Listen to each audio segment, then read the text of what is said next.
మీరు ఇన్‌స్టాగ్రామ్‌లో reels save చేసుకోవాలనుకుంటే కింద సేవ్ అనే ఆప్షన్ ఉంది కదా! దాని మీద క్లిక్ చేసి సేవ్ చేసుకుంటారు. సో, ఇలా కొన్ని డిఫరెంట్ వీడియోస్ అలా ఒక 100 నుంచి ఒక 200, 300 వీడియోస్ సేవ్ చేసుకుంటారు. సో, దాంట్లో నుంచి ఒక పర్టిక్యులర్ వీడియోస్ తీసుకోవాలి అని అనుకుంటే మీరు సేవ్డ్ ఆప్షన్స్‌లోకెళ్తే ఇక్కడ మీకు చాలా వీడియోస్ ఉంటాయి. సో, దీంట్లో మీకు అది ఏదనేది ఫైండ్ చేయాలంటే చాలా టైం పడుతుంది. సో, అలా కాకుండా ఆర్గనైజ్ చేయాలి. ఏ కేటగిరీకి సంబంధించిన వీడియో అందులో అప్‌లోడ్ చేయాలనుకున్నప్పుడు మీరు సేవ్ చేసేటప్పుడు ఇక్కడ యాడ్ న్యూ కలెక్షన్ నేను ఆల్రెడీ కలెక్షన్స్ కొన్ని క్రియేట్ చేశా కాబట్టి న్యూ కలెక్షన్ వస్తుంది. మీకు ఇక్కడ యాడ్ టు కలెక్షన్ వస్తుంది. దాని మీద క్లిక్ చేసి దానికి ఒక నేమ్ ఇవ్వండి. నా నేమ్ ఇస్తున్నాను. మీరు ఏ కేటగిరీకి సంబంధించిన వీడియో దాంట్లో యాడ్ చేయాలనుకుంటే ఆ నేమ్ అయితే అక్కడ ఇవ్వండి. సో, ఇక్కడ ఇచ్చిన తర్వాత సో, అలాగా డిఫరెంట్ దానికి డిఫరెంట్ కేటగిరీస్ అయితే క్రియేట్ చేయండి. దీని మీద క్లిక్ చేసి లవ్ అని చెప్పేసి ఇస్తున్నాను.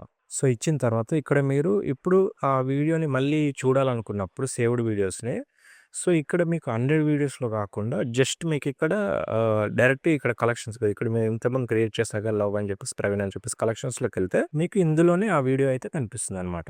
సో, ఇలా ఆర్గనైజ్ చేసి పెట్టుకుంటే మీకు రీల్స్ అనేవి సేవ్ చేసుకున్న రీల్స్ అనేవి ఈజీగా ఫైండ్ చేసుకోవచ్చు.